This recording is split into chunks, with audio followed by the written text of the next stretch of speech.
क्यूपरमेट, ये पूरा नाम है क्यूपरम मेटालिकम, एलिमेंट है और मेटल है। इसके जो मेंटल जनरल है वो mental and physical exhaustion from over exertion of mind and loss of sleep. इन जहन और जिस्म जो है वो शदीद थकावट का, नकाहत का शिकार होता है। किस वजह से? Over exertion of mind and loss of sleep. दिमाग का बहुत ज़्यादा जब इस्तेमाल हो और जब नींद की कमी हो, क्योंकि नींद हमारी रिपेयरिंग करती है। जब दिमाग का बहुत ज़्यादा इस्तेमाल हो रहा हो, हुआ हो और नींद की कमी हो, इसका मतलब है कि रिपेयरिंग नहीं हो रही और जिस्मानी और ज़हनी तौर पर मरीज़ शदीद नकाहत का शिकार हो जाता है। यानी पेशेंट के ऊपर लोड इतना है कि वो आराम कर नहीं पा रहा, देन को बहुत ज़्यादा इस्तेमाल कर रहा है, जाग कर भी दिमाग को इस्तेमाल कर रहा है। तो ये अलामात हमें कोकुलस और नक्सोमिका के अंदर में नजर आती हैं। उनके अंदर भी ये चीज़ होती है। वो भी जब लॉस ऑफ स्लीप का शिकार होते हैं तो उनके अंदर भी फिर ये मेंटल फिजिकल एग्जॉशन आती है और बहुत सारी ऐसी अलामात आती हैं जो सुपरमेट के अंदर होती हैं। क्योंकि नक्सोमिका तो वैसे भी स्पाज्मेटिक है ना। Attacks of unconquerable anxiety.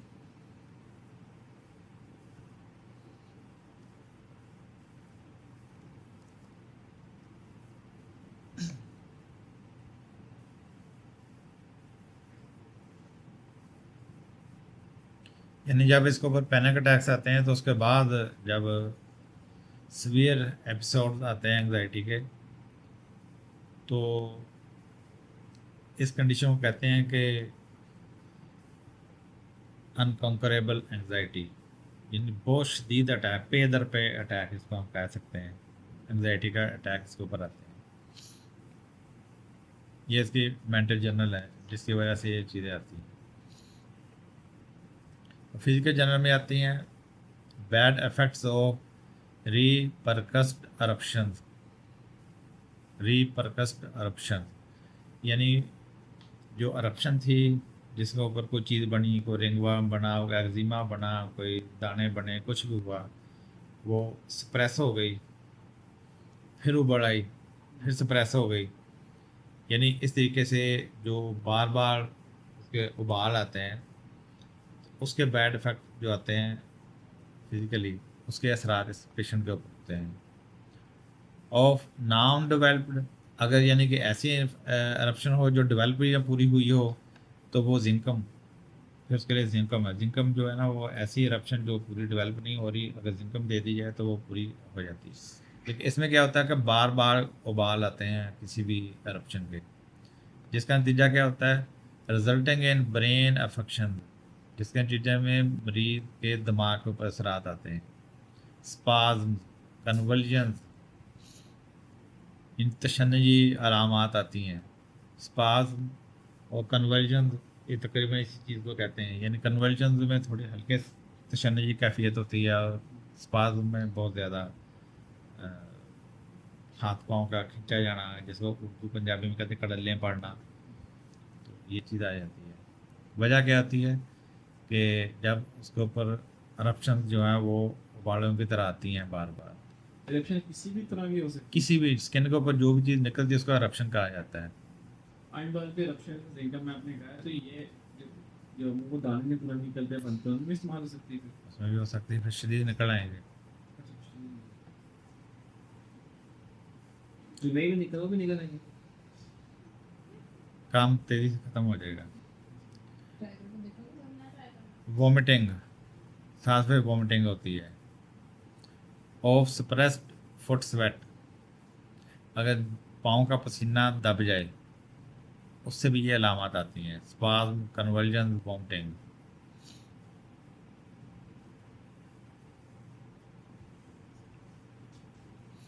यानी पाँव को पसीना हुआ था, वाकया कोई पाँव पसीना, तो उसने फ़ौरन जुराबें निकाली, तो खोली, बंद शूज़ खोले और पाँव ठंडे पाँव में डाल दिए। तो ऐसी सूरत में सलीशिया और जिंकम अच्छा काम करती हैं, यानी ऐसा जो सप्रेशन हुई होती है उसको जो खोल देती हैं, सप्रेशन को खोल देती हैं, लेकिन ये बैड इफेक्ट्स जो है वो प्यूपरमेंट से ठीक होते हैं। माउथ, माउथ की अलामत क्या होती है? A strong sweetish metallic copper taste in the mouth, यानी एक अजीब सा मीठा मीठा दांत की तरह का तांबे के मज़े का टेस्ट होता है मुंह के अंदर, विद फ्लो ऑफ सलाइवा, साथ मुंह से थूक निकलता, रालें निकलती हैं। तो उसका टेस्ट जो होता है ना, पेशेंट बताता है कि मेरे मुंह का जायका इस तरह जिस तरह तांबे का जायका है, हालांकि ये तांबा ही है, ऊपर में तांबा है ना। तो अब तांबा जो है उसके अंदर, मुंह के अंदर उसको, अब उसका किस तरह पता चलेगा? जिसने वाकई मुंह के अंदर कभी तांबा डाल के रखा होगा उसको पता होगा तांबे का टेस्ट किस तरह का है। हर धात का भी अपना एक टेस्ट होता है। तो बाद जिसने वो तांबा नहीं कभी चखा, वो उसको वो ये तो पेशेंट नहीं बताएगा कि तांबे का टेस्ट आता है, वो ये कहेगा कि किसी किसी धात का टेस्ट आता है। Constant prostration and retraction of the tongue, यानी मसलसल कमज़ोरी होती है और ज़ुबान का खचाव होता है। लाइक ए स्नेक, यानी जिस तरह ज़ुबान, सांप जो है इस तरह ज़ुबान बाहर निकालता फिर खींचता है, तो इसकी वो कंडीशन हो जाती है कि कांस्टेंट प्रोस्ट्रेशन एंड रिट्रैक्शन, यानी जब प्रोस्ट्रेशन होती है ज़ुबान की तो ज़ुबान बाहर को आ जाती है, फिर अचानक रिट्रैक्शन होती है तो अचानक वो खींची जाती है, अचानक खींची जाती है जैसे सांप खींचता है। ये लेक्सिस में भी पाया जाता है। Paralysis of tongue, imperfect stammering speech, ज़ुबान का फालिज होता है और इम्परफेक्ट, यानी कि उसकी हरकत इम्परफेक्ट होती है। स्टैमरिंग ऑफ टीथ, यानी ज़ुबान स्पीच, यानी ज़ुबान थथलाती है, गुफ्तगू में वो थथलाता है। क्यों? उसकी वजह है कि उसका ज़ुबान के ऊपर कंट्रोल नहीं होता है, वो कमज़ोर हो जाती है। Gastrointestinal system, while drinking the fluid descends with a gurgling sound, जब भी वो कोई चीज़ पीता है तो उसके गले से चीज़ इस तरह नीचे उतरती है जैसा गुड़गुड़ाहट होती है, गरगलिंग साउंड के साथ। ये पानी उसको जब जाता है ना तो उसकी आवाज़ आती है बकायदा, गुर्क गुर्क गुर्क गुर्क, यानी बंदा समझता है कि पता नहीं कितनी स्पीड से ये पी रहा है। तो हालांकि ये देखें, ये भी एक सिम्टम है। आर्सेनिक और सूजा के अंदर भी ये अलामत पाई जाती है। Cholera morbus or Asiatic cholera with cramps in abdomen and calves of leg. Cholera morbus और एशियाटिक कॉलरा, यानी है कि ये दोनों किस्में हैं। कहते हैं इन दोनों किस्मों के अंदर जो है, ये इसमें जब क्रैम्प्स हों पेट के अंदर और पिंडलियों के ऊपर, टांगों के ऊपर, तो उसमें फिर ये काम करती है। यही वजह है कि हनीमन के दौर में जब हैजे की वबा फैली थी तो उसमें उसने इस दवाई को भी इस्तेमाल किया था, यूप्रोमेट को। इसने बहुत ज़्यादा कामयाबी दिखाई थी, और इसी अलामत यही थी कि उसमें जब पेशेंट के अंदर ये स्पाज़मेटिक कंडीशन होती थी, क्रैम्प्स होते थे, तो वो दवाई उठा के दे देते थे। Female reproductive system, after pain severe distressing in calves and soles. After pain, यानी ये टर्म है, आफ्टर पेन मीन खातून को वलादत के बाद जो है जो पेन दर्दें होती हैं। Severe distressing in calves and sole, पाँव के तलवों में और पिंडलियों के अंदर शदीद इसको मसला बनता है। Hello,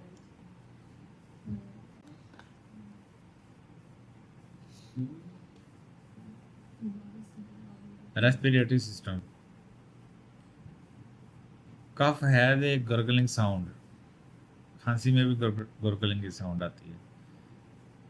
as if water was being poured from a बोतल, जिस तरह बोतल से पानी नहीं बाहर उल्टी करते तो गुड़ गुड़ गुड़ गुड़ की आवाज़ आती है, इस तरह की आवाज़ के साथ खांसी में भी आवाज़ आती है।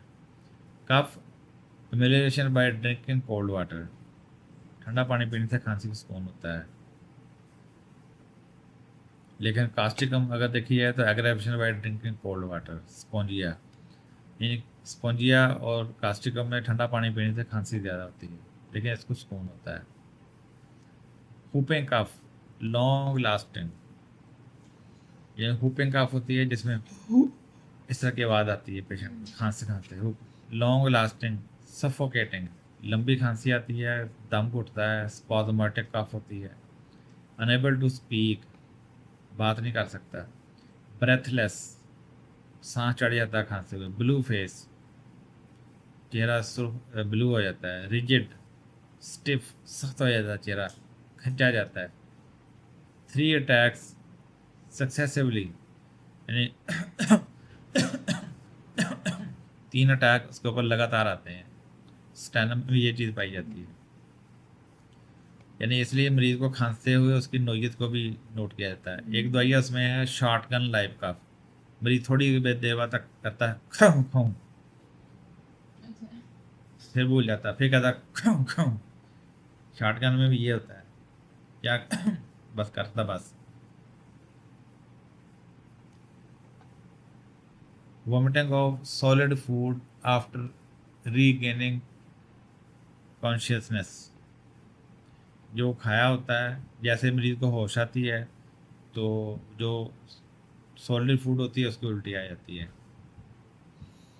कैनाबिस इंडिका में होता है। कैटालेप्टिक स्पाज़ विद ई पैरोक्सिज्म, यानी हर दौरे के साथ मरीज को मिर्गी जैसी अलामत आती हैं। Extremities, cramps in extremities, pains, sole calf with great weariness of limbs, यानी कि एक्सट्रीमिटीज में टांगों बाजू को क्रैम्प्स होते हैं, दर्दें होती हैं, ये क्रैम्प्स होते हैं दर्दों के साथ।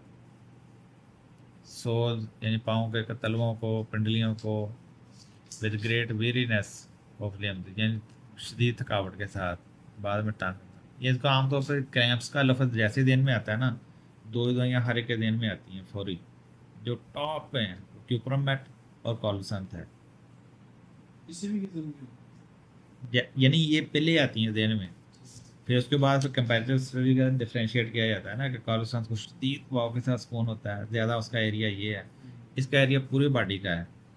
और वजूहत आपके सामने हैं कि जब पेशेंट बहुत ज़्यादा वीक होता है, चाहे वो डायरिया के ज़रिए हो, करप्शन के ज़रिए हो, मेंटल ओवर एक्सर्शन या लॉस ऑफ स्लीप के ज़रिए हो, यानी ये उसकी वजह ये होती है। Nervous system, spasm and cramps, देखो वो ठीक वही आज घूम के आ रही। Symptoms disposed to appear periodically and in groups, अलामात इसकी जो होती हैं वो ज़ाहिर होती हैं वक्फे वक्फे से और ग्रुप्स की शक्ल में। Convulsion with blue face and clenching thumbs, convulsion होते हैं यानी वही स्पाज्मेटिक कंडीशन होती है, ब्लू फेस चेहरा सुर्ख और क्लेंच थंब, ये अंगूठा मुड़ जाता है, हाँ यानी अजीब खिंचा हो चढ़ जाता है, जैसे वो कंसेप्टिव फॉर्म में उंगली हाँ वही तो ये क्लेंच थंब ये अंगूठा मुड़ जाता है। कलोनिक स्पाज्म, एक होता है टॉनिक स्पाज्म, एक होता है कलोनिक स्पाज्म। टॉनिक स्पाज्म मतलब मुसलसल खिंचाव, कलोनिक स्पाज्म होता है कि झटकों के साथ स्पाज्म। टॉनिक स्पाज्म होता है जिसमें मुसलसल चीज खिंची तो खिंची रहे, कलोनिक स्पाज्म होता है जिसमें झटकों के साथ हो, कभी हो गया कभी उतर गया। Beginning in fingers and toes, जो उंगलियों, हाथों की उंगलियों और पाँव की उंगलियों में होता है। And spreading over entire body, वो वहाँ से पूरी बॉडी में फैल जाता है, वहाँ से पूरी बॉडी में। ड्यूरिंग प्रेगनेंसी, हमल के दौरान पर्परल कन्वर्जन यानी कि प्रेगनेंसी के बाद, डिलीवरी के बाद पर्परल कन्वर्जन, पर्परल फीवर के साथ, आफ्टर फ्राइड और वैक्सेशन, खौफ या सदमे के बाद, from metastasis from other organ to brain, यानी ये एक मेटास्टेसिस का मतलब था कि एक बीमारी एक जगह से दूसरी जगह शिफ्ट हो जाना। तो इसमें क्या होता है कि एक जगह से इस आदमी चलते हैं और दूसरी जगह पे आर्गन की तरफ चल पड़ते हैं, जिनका में भी ये अलामत पाई जाती है। Epilepsy,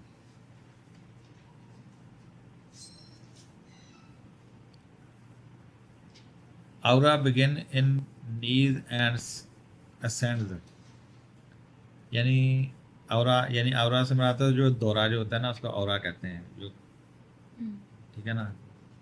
आउरा begins in knees and ascends, घुटनों से वो कैफियत शुरू होती है दौरे की, मरीज को पता चलता है कि यहाँ से अपना मुझे शुरू हो रहा है, एंड असेंड और ऊपर की तरफ आता है। Aggravation at night during sleep, इसमें शिद्दत आती है रात को सोने के दौरान, बिफोर आना के अंदर भी ये चीज़ पाई जाती है। अबाउट न्यू मून, यानी इसमें ये जो दौरा आता है इसका नए चांद पे आता है। एट रेगुलर इंटरवल्स, या एक मखसूस दौरा इसका बना हुआ होता है रेगुलर, इन्हीं दिनों में होता है, ख़ास तौर पे मेंसेस में, या और कोई भी दौरा इसका होता है। From a fall or blow upon the head, यानी ये एपिलेप्सी का दौरा जो होता है गिर जाने की वजह से, हिस्ट्री में गिरना पाया जाता हो, or blow upon the head, या सर के ऊपर कुछ चीज़ लगी हो, कहने से कुछ है बजी लगती है। फ्राम गेटिंग वेट, ठंड लग जाने की वजह से। मॉडलिटीज इसकी हैं, एग्रावेशन है cold air, cold wine at night, suppressed foot sweat और एक्जेंथीमा। एक्जेंथीमा वही कोई चीज़ जिसम के ऊपर निकली उसको सप्रेस कर दिया गया। अमेलियोरेशन है इसकी nausea, vomiting and cough by a swallow of cold air, यानी अगर इसको मतली उल्टी या खांसी है ना तो वो ठंडे पानी से इसको सुकून होता है घूंट पड़ने से। कम्प्लीमेंट्री इसकी कैलकेरिया कार्ब है। कंपैरिजन करना है तो आर्सेनिक और वेरेट्रम एल्बम के साथ, यानी अगर कोलरा के साथ है, कोलरा है ना तो उसका इसका कंपैरिजन होगा आर्सेनिक और वेरेट्रम के साथ, और कोलरा मार्बस है तो फिर एपिकाक और हाँ वो उसके साथ मैच करती है। Veratrum follows well in whooping cough and cholera. Apis and zincum in convulsions and convulsions from suppressed exanthema, किसी चीज़ के सप्रेस होने की वजह से अगर कन्वर्जन हो रहे हैं तो फिर एपिस और जिंकम।